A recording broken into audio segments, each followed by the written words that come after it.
오늘 본 말씀을 통해서 성경적 근심의 결과, 성경적 근심의 결과라는 제목으로 하나님의 말씀 증거하겠습니다. 성경에서 금하고 있는 것이 있는데요. 하지 말라라고 한 것 가운데 하나가 염려와 근심입니다. 염려하지 말아라, 근심하지 말아라.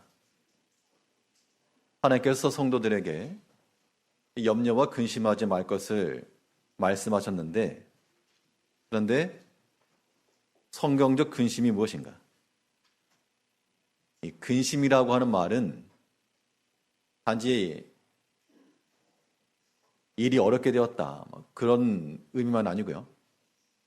우리가 어떤 일을 근심한다라고 하는 것은 반드시 그 뒤에 질문이 따라오기 마련인데, 어떤 질문인가 하면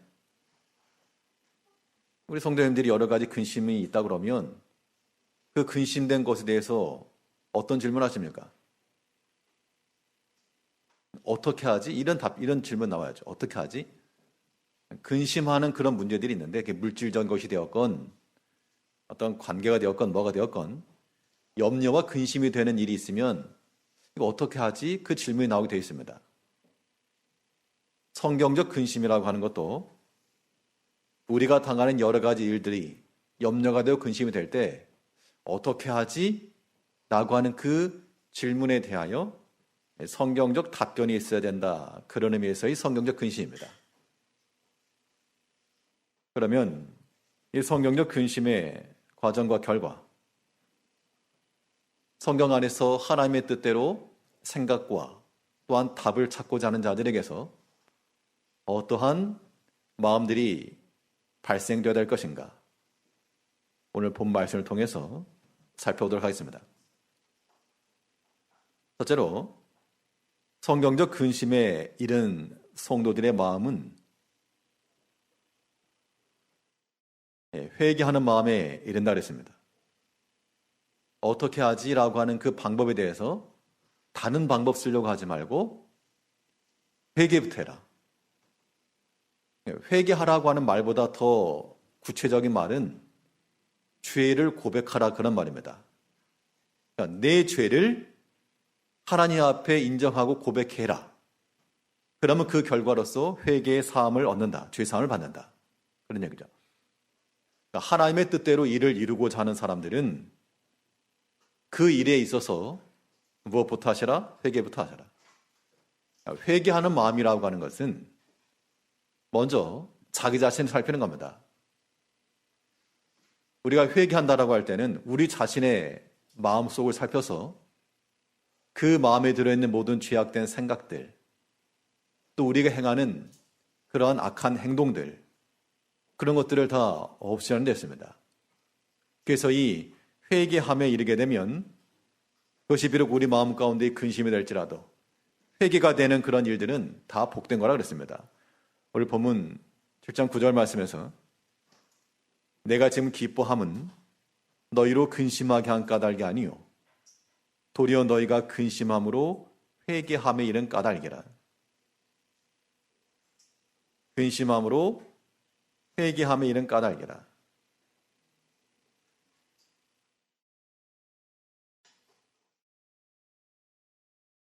마음에 근심이 있었는데 이 근심이 우리로 하여금, 나로 하여금 회개하게 하였다.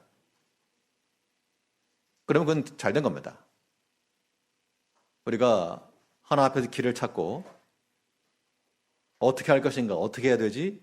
라고 하는 그런 물음을 던진다면 우리가 먼저 자기 자신을 잘 살펴가지고 우리 마음 가운데 있는 모든 죄악된 것들 다 해결하셔야 됩니다.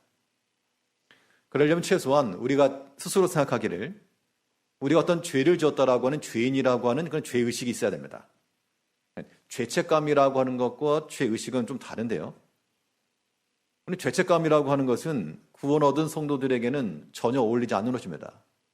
그러나 그 죄의 비참함, 그 죄의 무게, 이걸 죄사함의 은총을 받아야 된다라고 하는 그 마음은 반드시 필요하죠.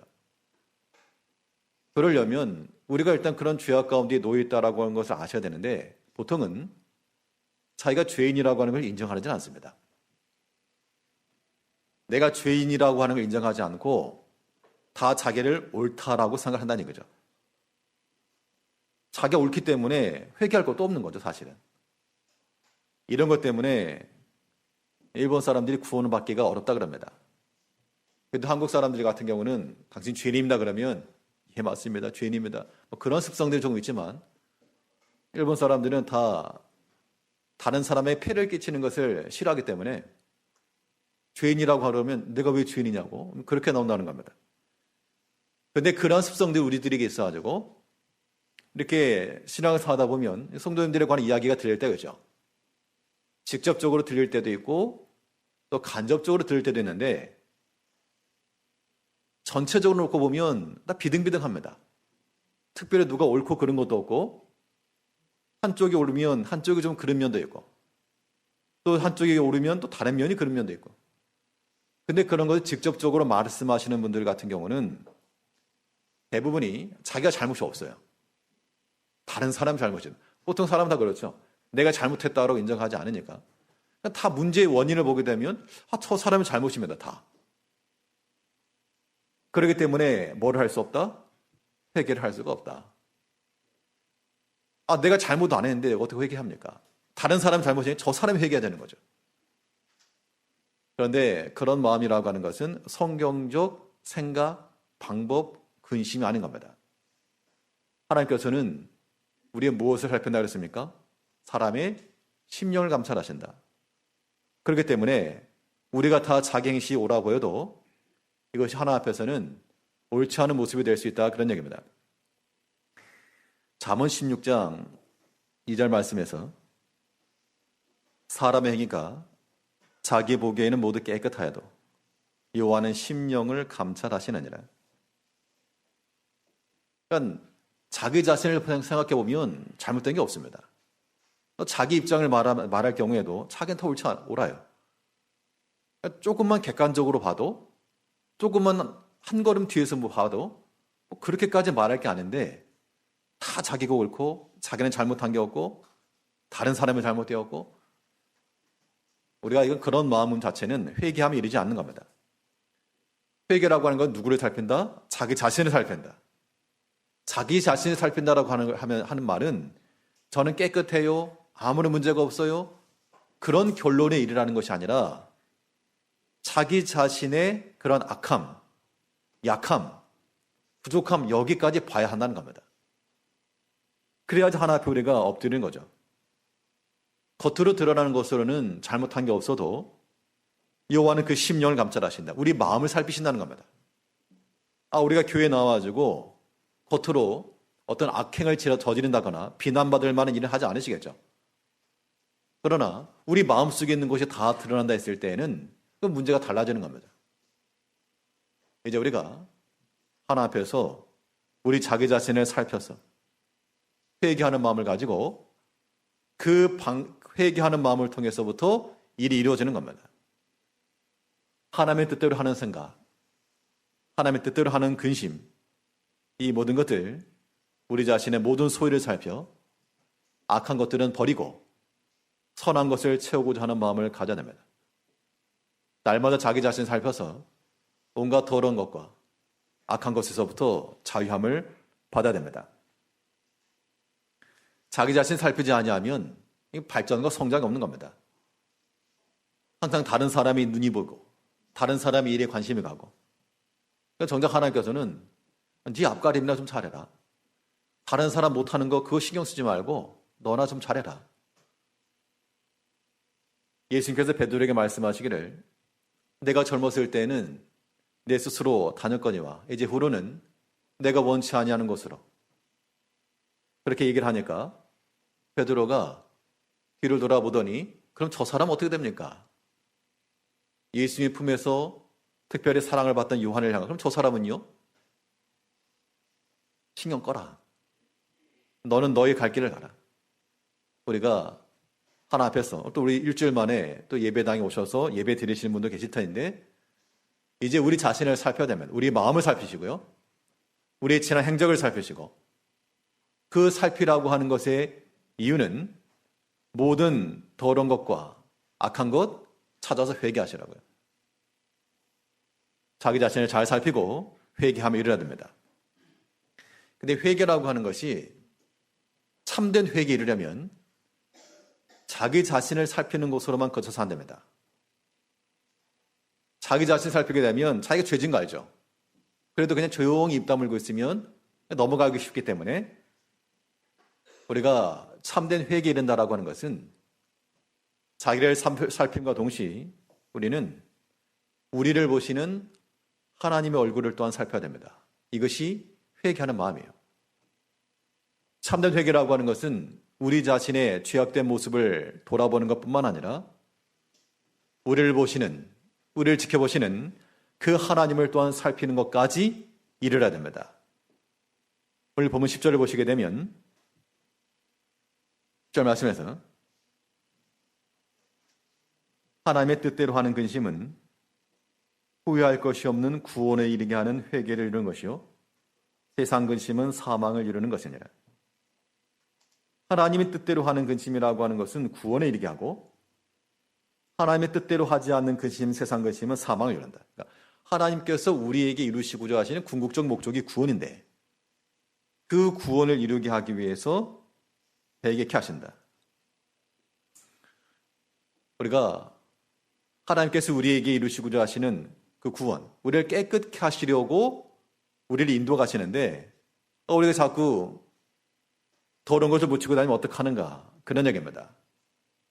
깨끗한 옷을 입혀놨으면 좀 하루 정도는 좀 깨끗하게 지내야 되는데 입혀놓자마자 뭐 흘리고 묻히고 그러면 좋은 것을 입혀놔도 저러니 우리에게 좋은 걸 주실까요? 안 주시죠.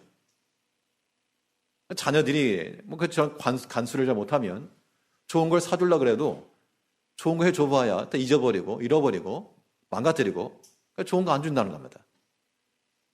우리 회개함에 이른다라고 하는 것이 마치 그와 같아서 하나님께서 우리에게 은혜를 베푸시고 좋은 걸 주시는데 다 잃어버리고 다 깨뜨려버리고 우리 이것을 지저분하게 만드는 것.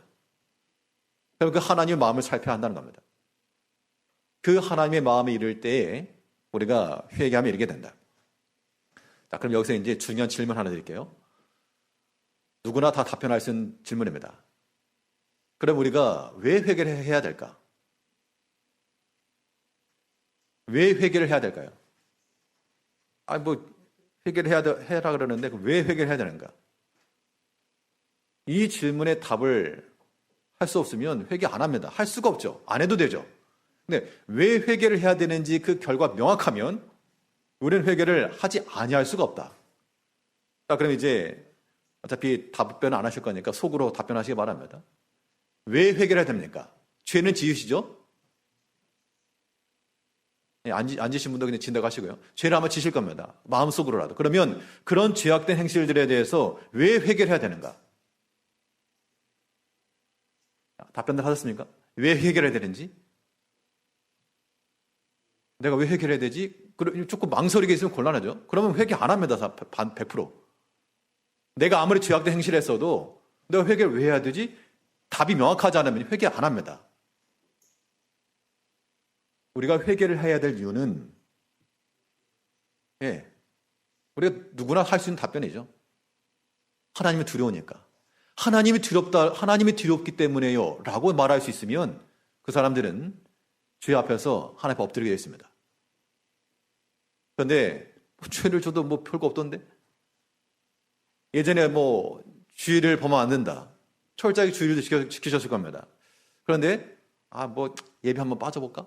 빠졌더니 예전에 주일 한번 빠지고 예배 안 나오면 천벌을 받고 사고 나고 그럴 줄 알았는데 별 이상이 없어요.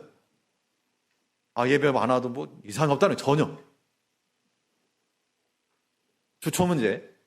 우리의 신앙인으로서 그런 그 많은 것들. 이거 하면 천벌 받을 것 같았는데 전 이상 없고. 그런 행실들을 왜 회개하지 않을까? 결국에는 하나님 두려운 걸 모른다는 겁니다. 왜 하나님 안 들어오냐? 죄를 질 때마다 하나님께서 곧바로 심판하시면 사람들이 무서워서라 죄를 안 짓는데 하나님의 심판이 더딤으로 인생들이 죄를 짓기에 담대하다는 겁니다. 그러니까 회개 안 하죠. 그러나 회개치 않으면 어떤 일이 벌어진다 그랬습니까? 회개치 않으면 괜찮네 그 정도 아닙니다. 시편 7편 10절을 보시면요.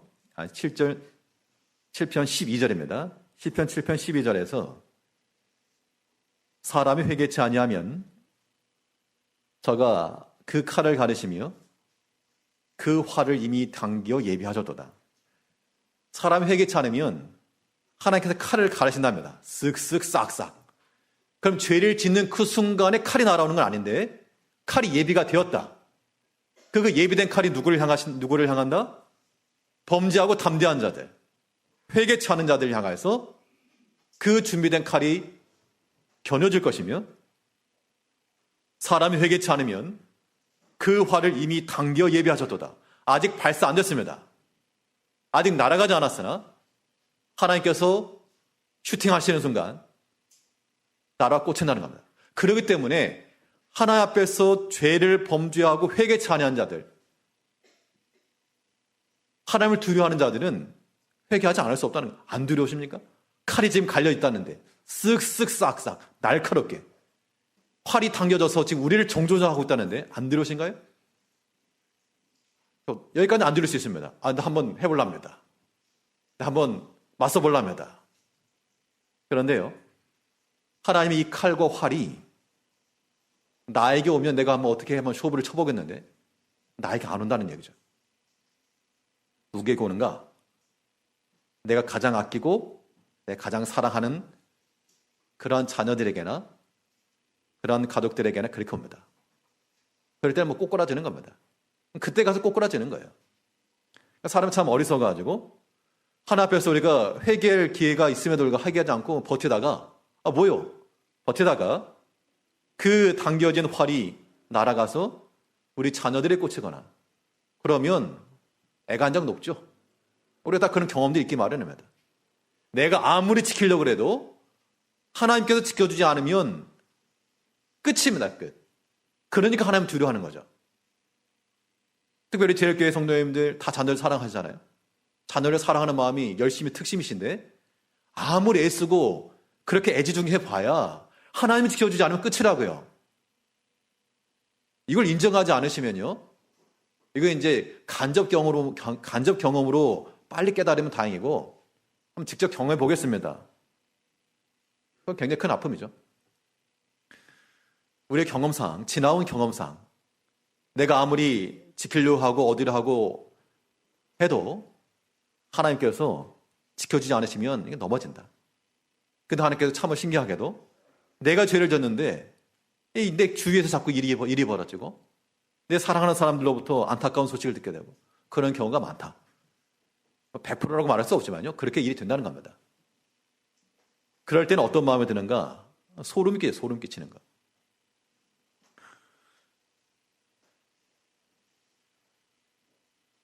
오늘 아침에 잠시 잠을 자다가 꿈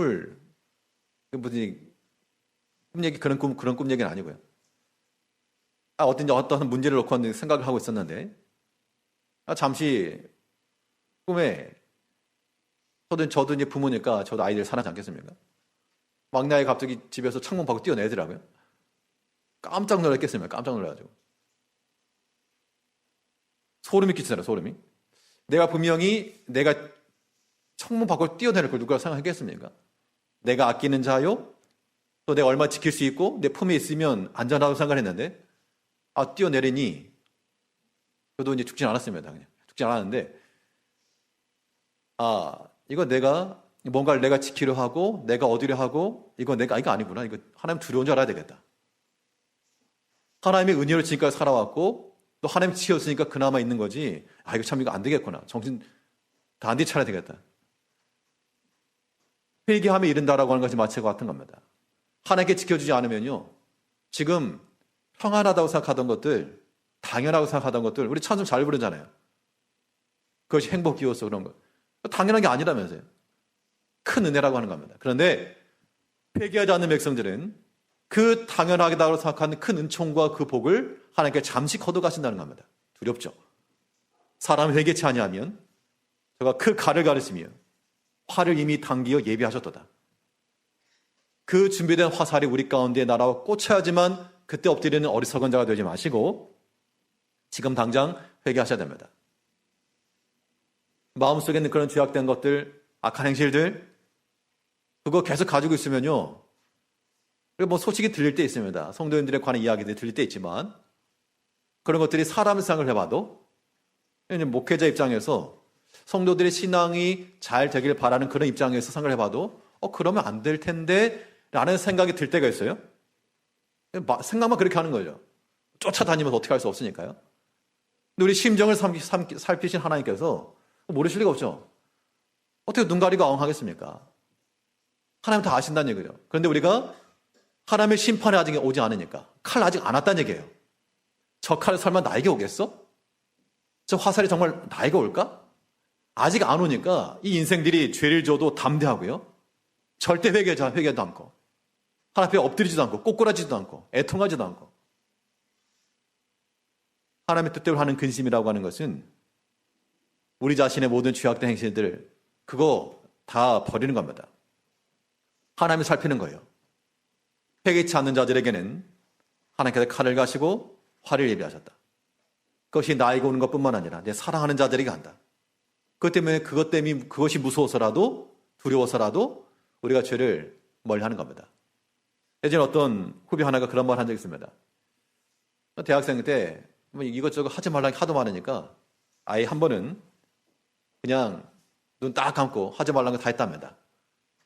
얼마나 재밌는지. 근데 좀 지나니까 자꾸 엄마가 아프더래요.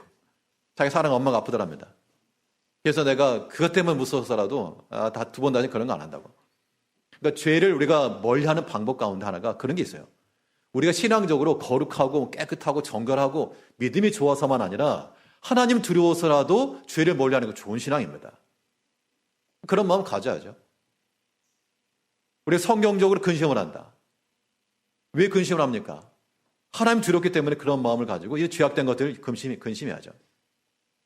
우리가 하나님의 뜻대로 방법을 찾고 길을 찾고 다 회개하는 마음을 가지고요.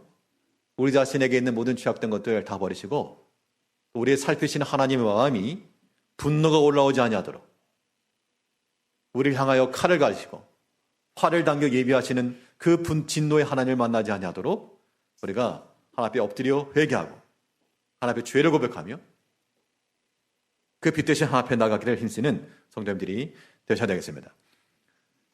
둘째로 이 성경적 근심이라고 하는 것, 하나님의 뜻대로 하는 근심의 결과가 무엇인가? 우리가 하나님의 뜻을 따라서 길을 찾고 방법을 찾는다 그러면 변화받는 마음으로 바뀐다는 겁니다. 변화받는 마음이 생겨요. 그러니까 회개함에 이르게 되면 참된 회개라고 하는 것은 변화되는 것까지 동반하는 겁니다.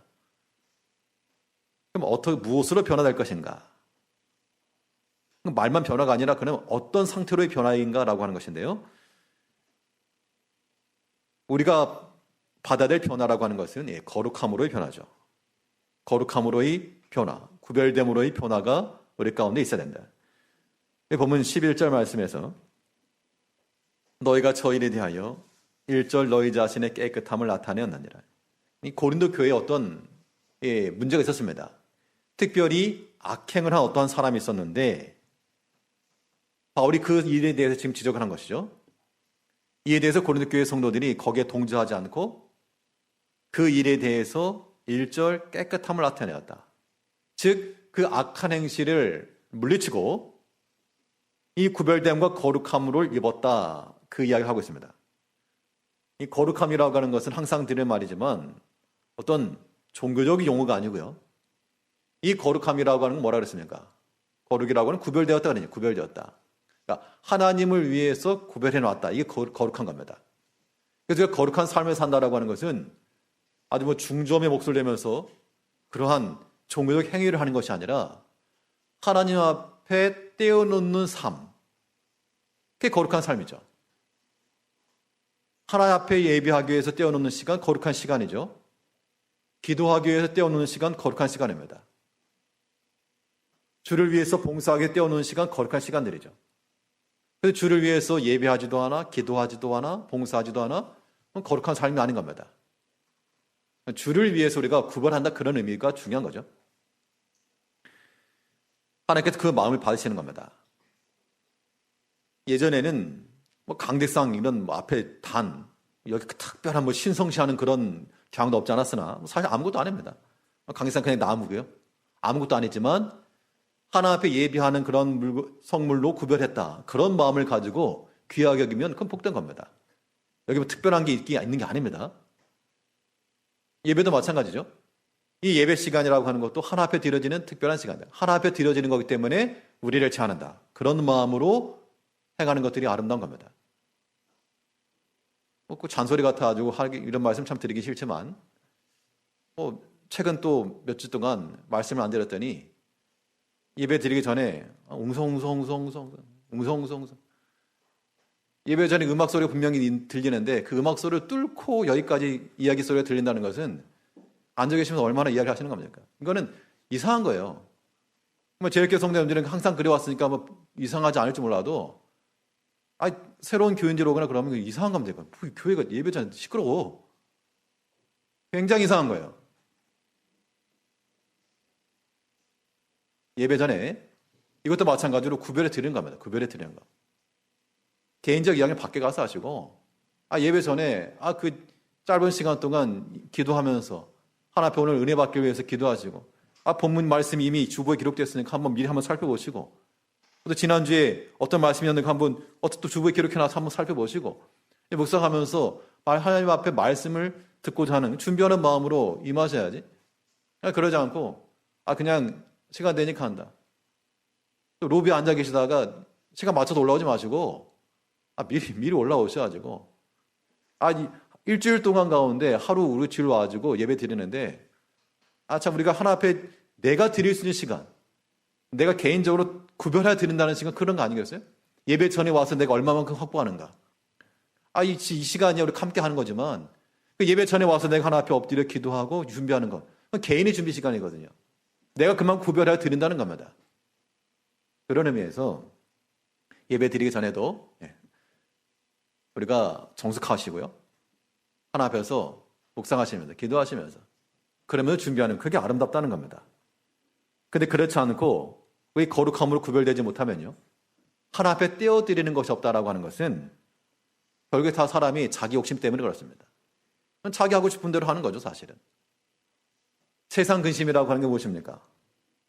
하나님의 뜻대로 하는 근심이라고 하는 것은 내가 어떻게 하면 하나님 앞에 더 아름다운 자가 될고, 그런 의미에서 하나님 앞에 구별하여 드리는 것이지만, 세상 근심이라고 하는 것은 어떻게 하면 하나님 눈을 속이고 하나님 없이 잘 살고, 그 모든 것들은 다 썩어지고 없어질 것인데 우리가 그런 것들이 너무 관심이 많다는 겁니다. 그것이 우리 마음 가운데 한가득이다, 한가득. 우리가 세상 가운데서 아예 밖에 나가 사는 사람도 아니기 때문에 세상의 문화며 물질이며 세상의 질서 가운데 우리가 살아가죠.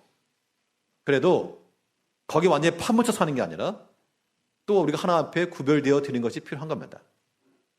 10분의 1 정도는 구별하잖아요. 그래서 11조 정신이 그거죠. 사실 전체가 다 하나님의 것이긴 하지만 10분의 1 정도를 떼어서 전체가 하나님의 것입니다라고 하는 것을 인정하는 겁니다. 시간도 마찬가지고요. 근데 그렇지 않고 하나 앞에 드리는 것이 없다? 그러니까 다 모든 것을 욕심을 행하는 겁니다. 욕심을 행하는 것. 거룩하지 않은 게 더러운 것이죠. 하나 앞에 구별하지 않은 것이면 다 그거 더러운 겁니다. 지저분한 것이죠. 근데 구별되지 않는 모든 것이 다 무엇 때문에 근거하는가? 사람의 욕심에서부터 나온다. 그렇게 말하고 있습니다.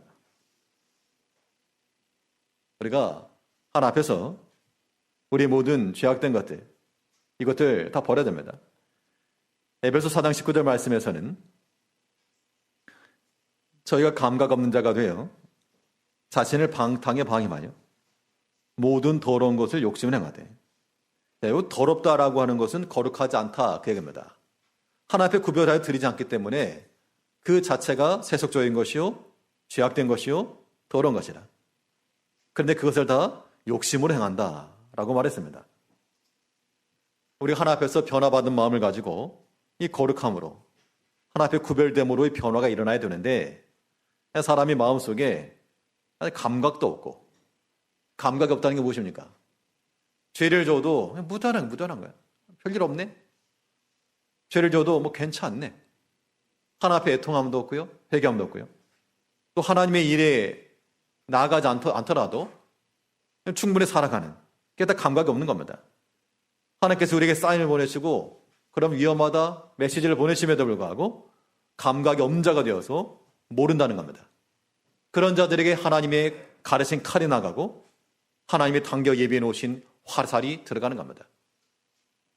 우리 마음 가운데 있는 모든 욕심들을 다 버림으로 우리가 모든 더러운 것을 행하는 것이 아니라 하나 앞에 구별됨을 가지고 하나 앞에 거룩함으로 나가야 됩니다. 우리 마음이 이렇게 변화되어야 한다는 겁니다. 우리가 주일을 와가지고 하나 말씀 듣는 이유가 무엇입니까? 우리가 하나님의 사람으로 좀 더 변화되기 위함이죠. 그 변화된다라고 하는 그 목적, 그 마지막 상태가 거룩함입니다. 거룩함, 구별됨. 하나님 위해서 떼어놓는 것. 하나님 위해서 우리의 시간을 떼어놓으시고 반드시 우리의 모든 말이며 행실이며 다 하나 앞에 구별됨을 가지고 거룩함으로 살아가는 우리 성도님들이 되어 마땅합니다. 변화라고 하는 것이 우리 어떻게 변화되어야 될 것인가 하면 하나님의 거룩함을 닮아가는 자들은 하나님의 마음을 품게 되어 있기 때문에 삼위일체 하나님께서 서로 사랑하시고 또 하나님께서 우리 성도들을 사랑하시는 그 마음을 또한 품게 되어 있다는 겁니다. 이거는 빛 가운데 나아가면 빛을 받는 것처럼 하나님 앞에 나아가는 백성들은 그의 거룩함을 닮아 그의 거룩과 그의 사랑하심을 드러내게 됐다 그런 얘기죠.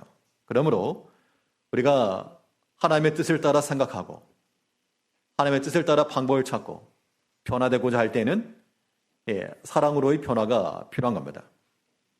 이 사랑이라고 하는 말을 다른 말로 바꾸면요 간절해요. 간절해.